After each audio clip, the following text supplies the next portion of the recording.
পুরা ধরে কথা 3 দিন হয়ে গেল পেট ভরে খাই নাই, মানুষের কাছে কিছু লজ্জাই চাই না।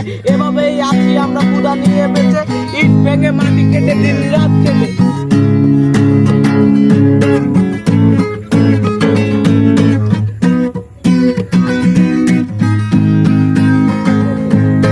বাবার কাছে মেয়ে করেছিল আবদার, ঈদে কিনে দিও মোরে কামুই যাচ্ছিল। আর বাবা বলেছিল, বাবা কেঁদেছিল ঈদে মুখটাকে লুকিয়ে।